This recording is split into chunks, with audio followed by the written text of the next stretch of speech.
Alright, what's going on, guys? Try Hard Casual here with a brand new video idea, new video series. I know, right? It's very, very surprising that YouTubers make new stuff. You know, there's just kind of a little bit of a gap in my production when I stopped making the Konar series because they're very quick. I could fit them in between like the bigger videos. I just thought this would be a good fit, you know, talking about niche items that there's not a ton of info on. You know, where it's useful, is it worth buying, should you personally get it?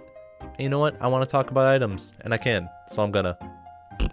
So on the first episode, I want to talk about the Ring of Endurance. It's been on my radar ever since the Hollowed Sepulchre came out. I thought it was always an interesting item, but I didn't want to put the money down for it to just try it out, you know? And this video gave me the excuse that I needed to finally do it. So for those of you that don't know, the Ring of Endurance doubles the duration and the amount of energy you get when you use a stamina potion. The ring itself is also charged with stamina potions, and once it passes 500 charges, your energy drains 15% slower on top of the other benefits. To make it even more simple, you don't actually get any additional benefits out of your stamina potions. The only additional benefit you actually get is the 15% slower energy drain reduction. And I don't think it's a secret that something like that is hard to quantify accurately with stats and experience rates and all that jazz, but I will get into it a little bit more later. So what the ring actually does is let your stamina potions last longer so you don't have to click on them as much. You know, if you're running something that requires a lot of stamina potions, you have to make less trips to the bank, which will slightly increase XP rates on their own. It just stops your run from draining a little bit faster. And for the cost, that really doesn't sound like too much, but I still think it might be worth it in certain situations. So let's actually get into those situations right now. So, I went ahead and I made a short list of different areas the Ring of Endurance is actually going to be super useful at. Like, you're not going to want to get the Ring of Endurance just for convenience. You don't want to do it just for running around because it doesn't make that much of a difference. You really want a specific activity in mind if you're going to buy this. We'll start with the heavy hitting areas where this is really going to help a lot. You know, if you're running herbivores, if you're running rune crafting, I mean pretty much any rune crafting, but specifically at Orania Altar, you know, ZMI, it's going to be super nice at the Blast Furnace. If you do underwater thieving training, it's going to be good there. You know, that place under Fossil Island that probably only Iron Men use. You might be able to get some use of it at Tithe Farm, depending on what your agility level is, or if you have Graceful. And I also thought maybe at Sarah Kiting or Bandos Kiting in God Wars Dungeon, you might find some use there. Because trust me, you have a ton of stuff to worry about when you're down there, and just being able to not worry about stamina as much is going to take a load off your mental capacity. I know this isn't an all-inclusive list. I'm sure there's some activities I missed where this could be useful. That's why I'm counting on you guys to let me know down in the comments. I mean, there has to be more. I feel like there would be more, but those are the big ones I thought of. So I did want to test it out for myself just to get like a base understanding of what kind of difference you're going to expect with this thing. So I did an hour of herbivores, one with the ring, one without the ring on.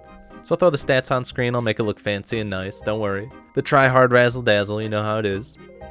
So like I said, you only get that 1-to-1 stamina potion dose ratio. The only dosage you might save is that 15% slower run drain rate. As I said, it's really hard to quantify, especially in a short amount of time like an hour. Although you see with what I have on screen that I used 1 dose more without the ring than I did with the ring for an hour. That's all it came to, was 1 dose, 1 sip. Obviously this item is meant more so for, you know, long grinds, super big grinds. You don't want to just have it for an hour and sell it back. I also mentioned that your XP rates might be a little bit better because you don't have to go to the bank as much to get more stamina potions. In this specific example with herbivores, that's not going to matter as much. The XP differences you see are just because of the random luck of herbivores. But something like Blast Furnace or ZMI, that'll make a little bit of an increase in your XP rates because you won't have to bank as much. You'll have to make half as many trips to the bank with the ring, which can be nice depending on how fast you are with that. Actually, almost forgot to mention the cost of actually charging the ring on top of just buying it. You have to have it charged above 500 charges to get that 15% boost. So no matter what, you're going to have stamina potions locked up in this thing. When you uncharge it, if you want to resell it, you don't get those 500 doses back. I don't think you'll ever end up saving money with this, but if you use it for a very long time, it'll definitely negate some of the cost of it. It's really the last thing is just if you should buy it and if I think it's worth it or not. I think it would be worth it if you're doing a 99 grind on one of these activities I listed before, or if you're going to do a few of them in a row, or back and forth. I know I said it a lot already. You want to keep this thing for a long time. You do not want to just do it for a little bit and sell it back. You know, like if you're making a video and you're not going to keep it for a grind and you wasted a bunch of money buying it. You don't want to do that. I really see this more as a luxury item and not so much as an efficient item. You know, if you got yourself a little bit of a nice cash stack and you want to grind out a 99 or something, then yeah, go for it, definitely. But you know, if you're not the most wealthy player, if you don't have that much money in the bank, then it's not worth it.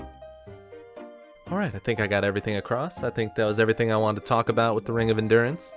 I'm not good with this. I'm not good when I don't make a script, guys. You don't understand. It's different. It's a different vibe. But I do want to continue the series. I want to do this more, get better at it, refine the formula.